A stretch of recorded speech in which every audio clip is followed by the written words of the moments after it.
Well, hello everybody. It's a Monday evening. It's a different time for the Newpreneur cast, and welcome to the weekly Newpreneur cast, where I always get the opportunity to bring along some great guests, some phenomenal connections, and to chat about topics in certain areas of business. But really today, I want you to think about this for a moment. Can you remember when you first started off in your business? Can you remember what you were focused on, the objective? What was driving you to succeed? And did you have loads of issues, challenges that you overcome? Did you have perseverance? Did you keep pushing forward to achieve that goal that you wanted to in your first year of business? Well, today I've got the great pleasure, this week, I've got the great privilege to be welcoming along a gentleman who I've been chatting to for weeks and months and years, well, it feels like years now anyway, about his first year in business. And it's a pleasure to welcome along as my guest this time on the Newpreneur cast.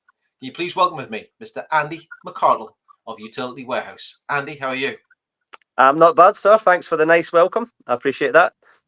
You're more than welcome. You're more than welcome. Like I said at the beginning, we're talking about perseverance. And me and you spoke about this a few weeks back. And I think it's areas that we really try and grapple on. But would you fancy starting off and tell me what your first year in business has been like? I think for me, first year in business, there was a lot of uncertainties and a lot of, just pushing ahead and seeing where it takes me. And I think for me, there's been a lot of challenges facing new things. But that's what I've learned over time is that's okay. That's how you grow. And it's in those moments where you've got that decision to make whether you do the difficult thing or the thing that feels uneasy for you, or you can go do the easy thing and feels comfortable and you're safe, or you push ahead, learn something new, do something challenging, whatever it may be, and on the other side of that is the reward. The growth, the new people you meet, you name it. Depending what area you're doing the perseverance in. I've done it in a few different areas, I would say now. But either way, there's growth on the end of it, and it just makes you feel like you're developing. You're taking life on, and that's the way I see it. What was your biggest, for you, you started off from scratch working for yourself, didn't you, really? So what was the first major hurdle that you came up to in that first couple of months that you started working for yourself, Andy? I think for me, so with Utility Warehouse, for anyone that doesn't know, for me it's an additional income at the moment. So I think time was a thing.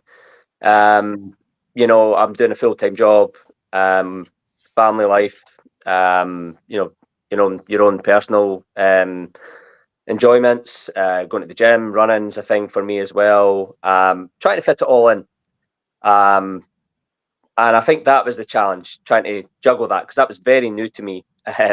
Quite a different, it took me into a different space of really trying to develop myself and having a goal mindset, looking at the future more and more. And I think previously I was very much more someone who came home, put the TV on, stuck the chase on, watched the sports in the evening. I was just completely switched off and then would do it all again the next day.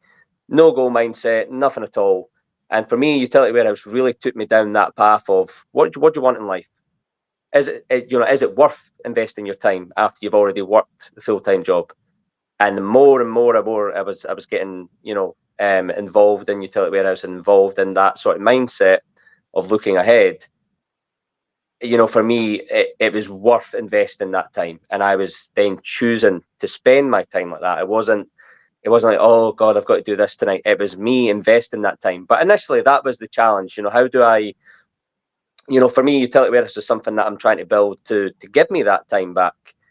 But I was very conscious quite early on that there's a risk of you losing time now for something you're trying to create in the future. So I would say my initial challenge was really trying to find the happy medium of enjoy your time now. Don't miss out on time with family and things now. But also, putting that little bit extra in for a bit of reward in the future. And it's took me some great places. In the short term, had some. Well, the main aim for me when I joined the business was trying to raise an income for our first mortgage. So when you think about it like that, I guess one of the challenges as well is juggling what the time means for you. So are you willing to sacrifice a little bit now to get that family home? Yes. You know, it's choices, you know, making those choices, making those hard choices now to get a bit of reward in the future. That for me was a lot of my first year was about that.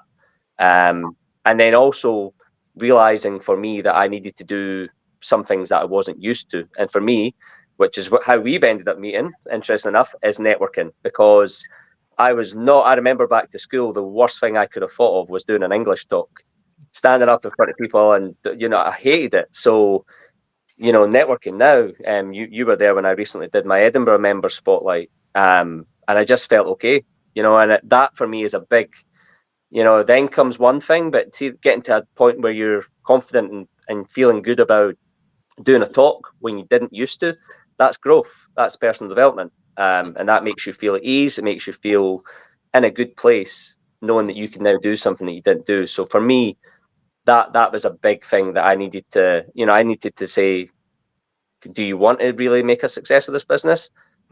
Right, okay, are you willing to go into a room where you don't know anyone, you don't like speaking necessarily, you're not sure what to say, you're not sure who's going to be there, the format of the event, all these things, are you willing to go into that room and learn? Because for me, I think you have to make that difficult decision. So yeah. It's interesting though, again, from that point, is dedicating the time. So it's dedicating the time of being in the room, dedicating the time to preparing what you want to present on. But as we rewind it back slightly here, because you're dedicating time on a part-time basis for potentially a full-time business. So you're dedicating time every day to your business growth to begin with, which is a bit of a challenge in itself, really. And that does need a hell of a lot of perseverance. But in regards of all that sort of dedication time, how much time per day did you put into your business? How much did you dedicate to work on every single day? I think very early on, I cottoned on to, you know, the idea of touching your business every day. I think that was maybe initially part of the time challenge as well, that, you know, it might be very sporadic. You know, I think initially my mistake was being very reactive to how my day was going. So if I came home and there wasn't much on, I'm like, oh yeah, I'll do what need, you know, I'll get in touch with a few people, go on social media, I'll look at some networking events.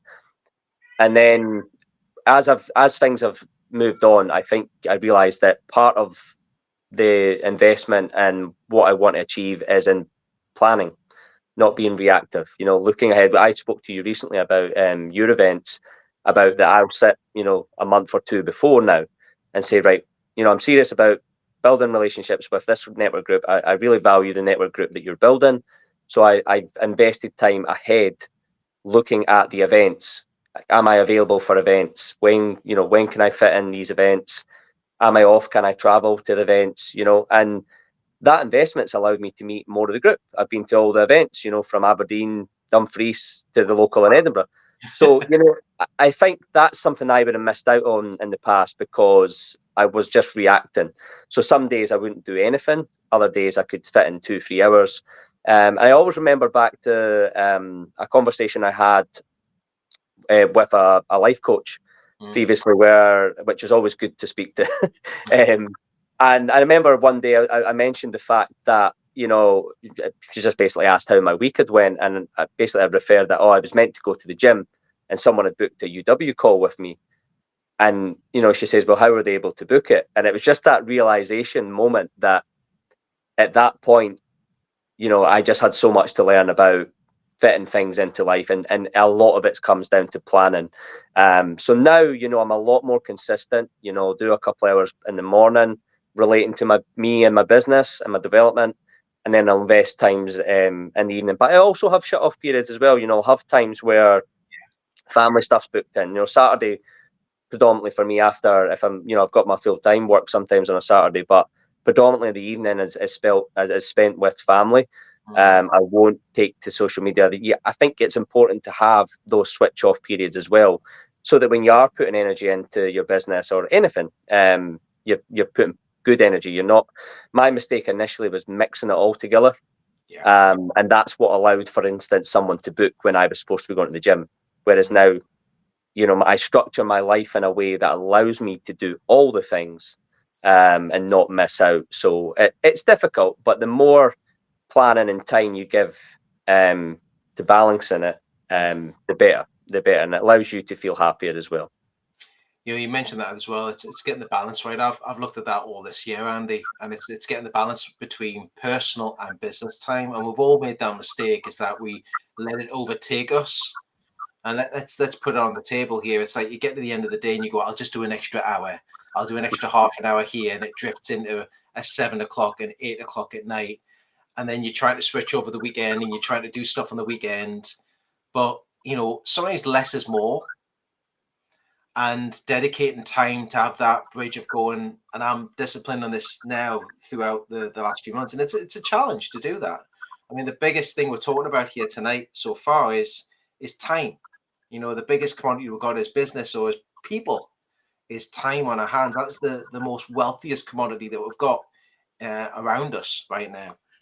And the biggest challenge people go through all the time is the time. But it's having that thing of going, do I go to the gym? That works on me and it gives me my personal time back, or I work on a bit of business?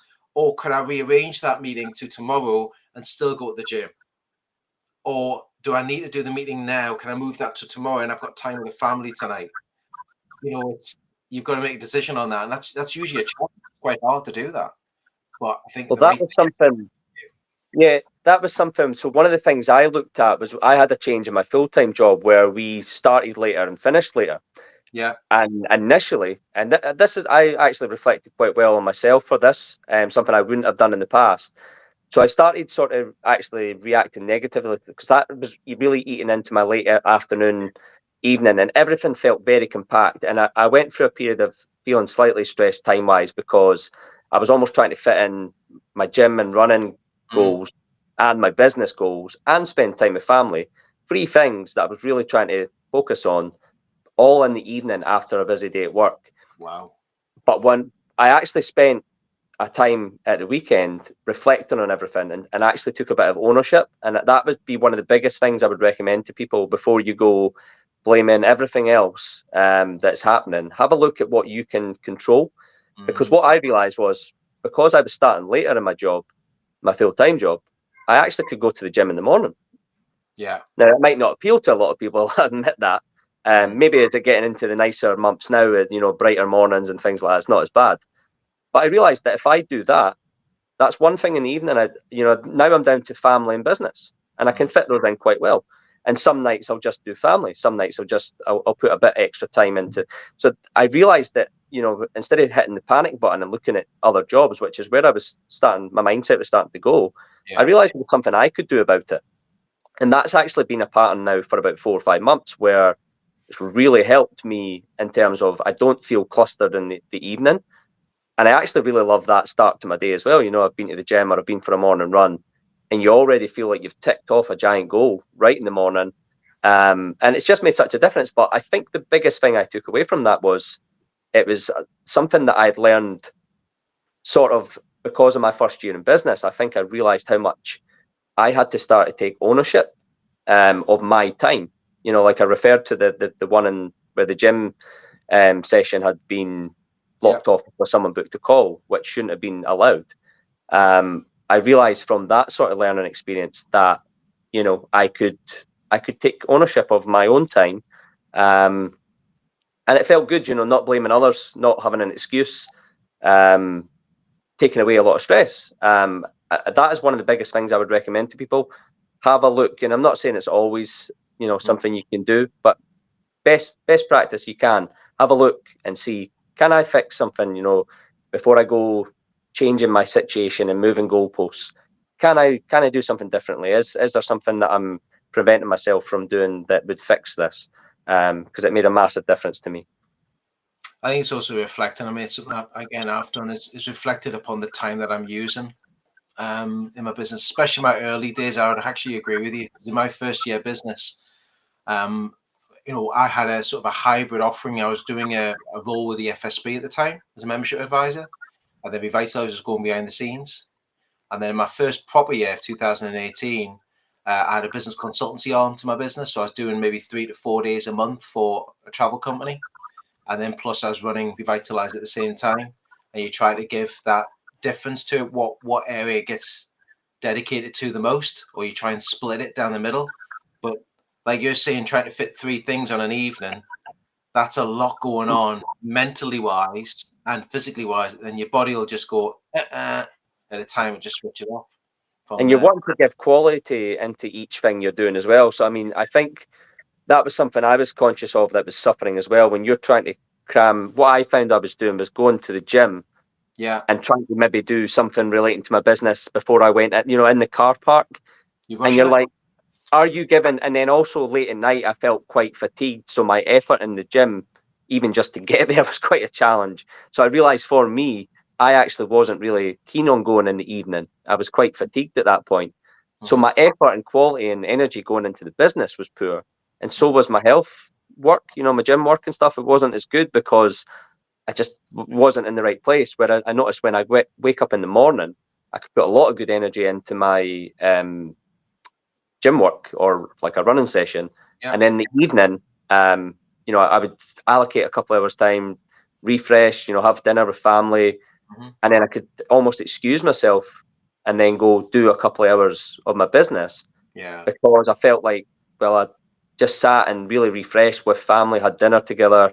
I've already ticked my goal off in the morning for the gym and the run. Yeah, I can go and pour a bit of quality work into my business, have some quality conversations, have some quality one-to-ones, networking wise. So yeah, it's just something that I think you can rush too many things in, Yeah. but not, it won't be quality, and it won't reflect well on you in terms of what you're trying to if the aims you've got for what you're trying to build in business or anything else. Yeah. It's not going to reflect well if you're mismanaging your time. But something you mentioned there as well, it's like you start rushing what you're doing before you're diving into stuff. So you're trying to do your gym and you're working in the, before you go somewhere, you got like the 5 minute window. You think, I'll just put it in now. But it's like you're rushing it instead of dedicating the quality time to it, to deliver it properly, to get it out there. People can actually sense that as well when you're doing a social post or doing something as responding to an email or doing something that you want. If you dedicate the time to it, you can get it done a lot better. So some good points there. What I found as well, and we can have a chat about this, is that I used to always set myself goals every single month. As like my first year business, I was always encouraged by a coach to put a goal in place every month to achieve. That built up the smaller percentages every month will build up the bigger return over the first sort of 3 to 6 months. Did you do anything like that at all in your first year? Did you set out measurable goals? Yeah, I mean, just to reflect back a little bit, I think one of the reasons I was open to an opportunity like Utility Warehouse is because I was already sort of on a bit of a development journey, I think, when the opportunity was presented to me, and my head was in a better space to see what that potentially could be, and that was relating around journaling. So journaling for me was a lot about goal setting. Also, making note of where you were at and where you wanted to be and who you wanted to be. Mm, But a lot of that then was into goals. So I was starting in that mindset already. Then when I seen Utility Warehouse and realised what that could then potentially mean, initially, the extra income, what could that do? As I said earlier, we focused a lot of that on the house savings. There was also then things like we wanted to really support, me and my partner wanted to really support our daughter's passion for horse riding because, well, ultimately it's a very expensive hobby. She could have chose something else. yeah. Football would have been great, just a pair of boots and a football. But listen, the jokes aside, it's nice to see her have a passion like that so young, and support her with that. But one of the things was with that was we were at that point, for an instance, for a goal setting, we were sporadically giving her sort of lessons Yeah. based on how our funds were. So some months it was okay. We said, yeah, we'll get you a lesson or so. And then the next month we maybe have to say to her, look, we can't this month as things are a bit tight. So for us, an example of a goal, and I think the powerful thing behind goals is why. So Mhm. that's the why. It's not just let's generate a bit of an extra money. It's family home. It's follow the daughter's passion consistently. And I mean, the nice thing with that is now and sometimes you forget what you've achieved, and sometimes it might be something fairly small, or you certainly feel like it's fairly small now. Mm. But we've now consistently been able to allow her to go every week to a horse show. I was speaking to you on Friday about that. So Mm-hmm. every Friday she goes to Horseshare. She goes there every day, every Friday, and that's consistent. You know, there's no weeks where we're saying to her, you can't go and do that now. And sometimes you forget, you know, that that's something that you've achieved because it's now that, you know, when things then become the norm, Yeah. you forget you've achieved that. It's that weird sort of stage. But no, in terms of goals, yeah, that's something that's a constant development for me. I remember when I joined Utility Warehouse, people saying your reason why will change, your goals will change. And quite genuinely at the time, I remember thinking, no, a bit of extra money for one reason or another, that's basically going to be what it is. But no, the people with a bit more experience were obviously right. And I think for me, the goal is now went a bit more longer term. Um, and that's where, you know, talking about perseverance, that is something where I've now developed that patience and willingness to keep going because it's not a quick fix. And I think in an industry like Utility Warehouse, I think it's quite interesting because, or you know, people in general, if they're owning their business, I think there's a feeling that people aren't willing to give that time to set something that'll actually be really powerful for them. But they'll know they'll struggle away at their job, and you know they'll hate every day, and they'll look forward to that. Thank God it's Friday, you know, and that traditional feeling. And I think goals is you need to. It's all right writing them down, but you do have to have something with where it really means something. That's what I've noticed. Because, and that, by the way, I say that from a point of plenty of months I've wrote down goals and not achieved them, and you know that can really put people off. Yeah. But what I've learned to do is find out why I've not achieved them. Was it unrealistic? Did it just not have any meaning behind it? Did you copy someone else and think that sounds like a good goal? I'll copy that. So the goal is a constant work. I don't know how you feel, but for me, goal is a constant work in progress. And I think it's something I still do now. I still do the journaling now. And I have a long-term goal, which for me is to build back more time to spend with family. Yeah. Invest more time in things that I do and like I do enjoy. The challenges I've expressed at the moment is battling full-time job, family life with the business, fitting that all in.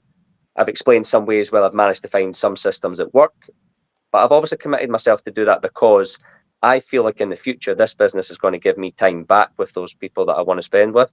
Correct. So that is a goal worth taking time over. That is a goal worth sticking with.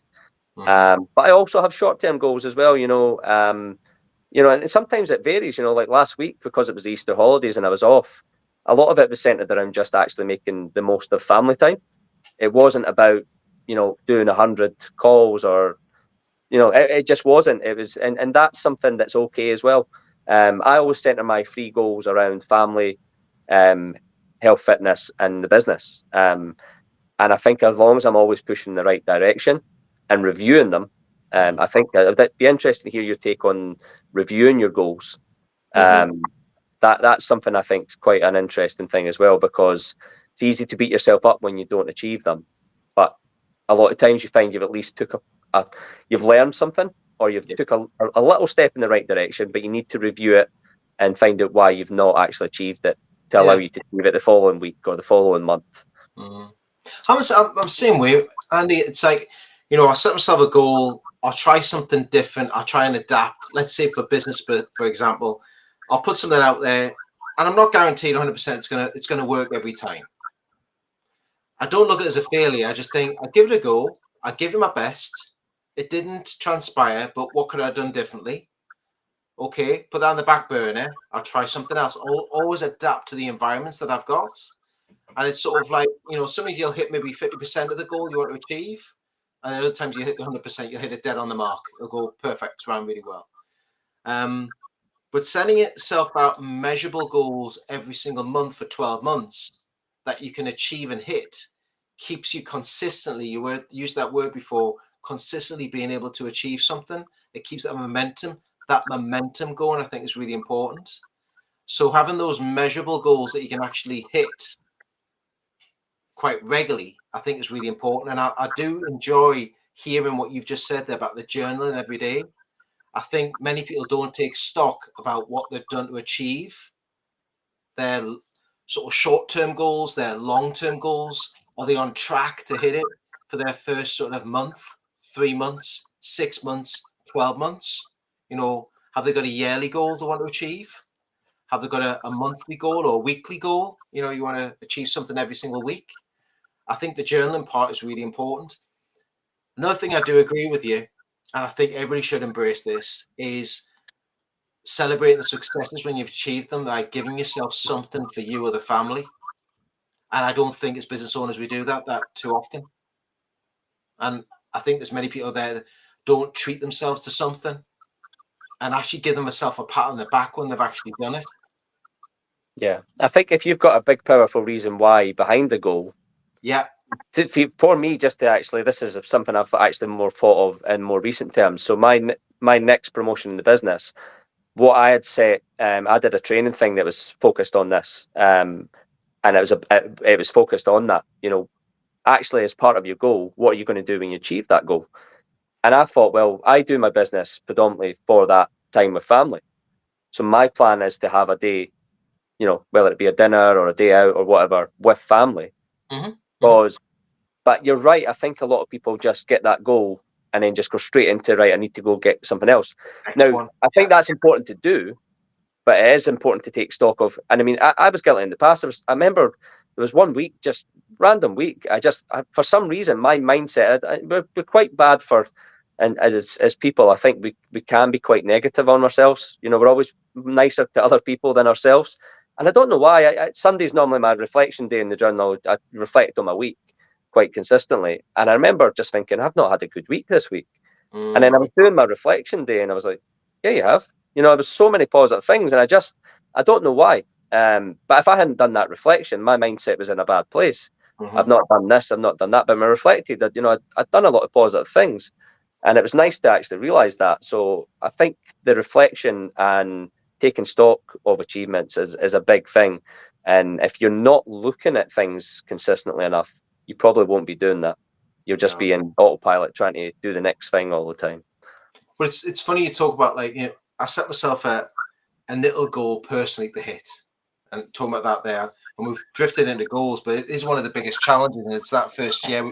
I don't think business owners actually set the right goals in their first year business. They don't know they don't know what they want to achieve to start with. They don't know how to set them. But I mean, TikTok, for example, I try to do a TikTok every single week or something on there, and I did that today. That was one of my goals. I went, tick, well done, Lee, you've done that. You've prepared it, you delivered it. My daughter does it every day, if that helps. What's that? My daughter does it every day, if that helps.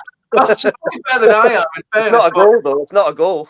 She just does it. for me, it's something. It's like outside the comfort zone. But I wanted to achieve 100 followers, and I've got to 100 followers now, which is great. That's the first one. Your daughter's probably got a lot more than I have, but it's the followers wise. But it's just something that is a small little achievement. You go, yeah, well done, done that, well done. Wait, what are you going to do tomorrow now instead? Then, so part of that, the next step is to keep moving forward on. But that's just little miniature. You don't get any monetary back from it. It's just something you achieve that you want to try and get in.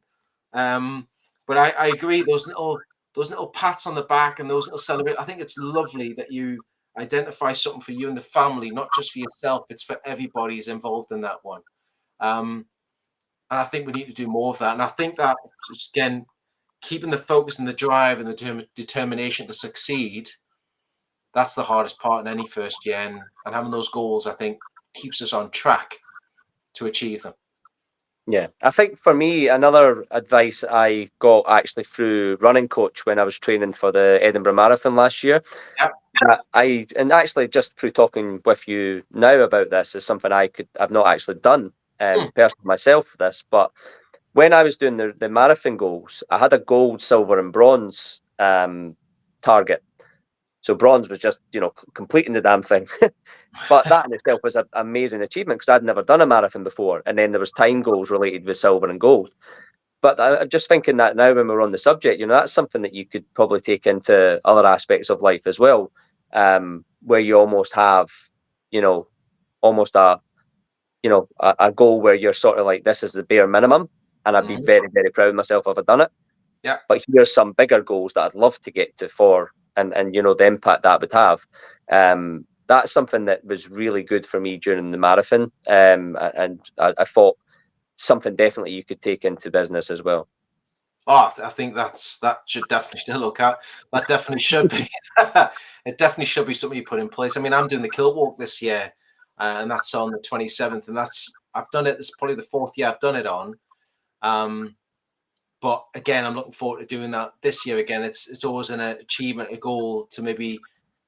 I'm Mr. Competitive. I want to try and beat my own personal time of the walk from Glasgow Green to Ballock, of that 23/24 miles that you're actually doing. And I think embracing stuff in sport and that sort of area, that for doing a marathon, when I've done half marathons at the Great North Run, the Great Scottish Run, it's the training, the build up you got to do up to that marathon, up to that run. So it's doing maybe the 3K, then doing the 5K, then doing the 10K, and then not looking at timing, but just make sure you're consistently running that amount of distance.